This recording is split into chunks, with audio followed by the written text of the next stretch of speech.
Welcome back.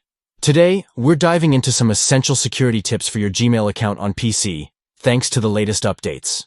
Keeping your online information secure is more important than ever, so let's get started. First, open your web browser and go to gmail.com. If you're not already signed in, enter your credentials and access your inbox. Once you're in, look for the gear icon in the top right corner of your screen. This icon represents settings. Click on it to reveal a drop-down menu.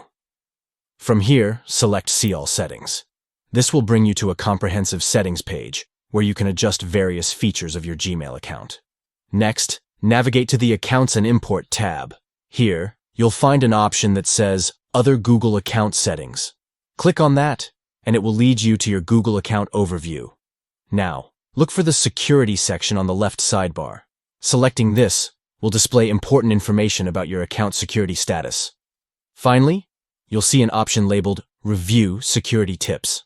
Click on it to access tailored advice on enhancing the security of your Gmail account, along with recommendations based on your account activity.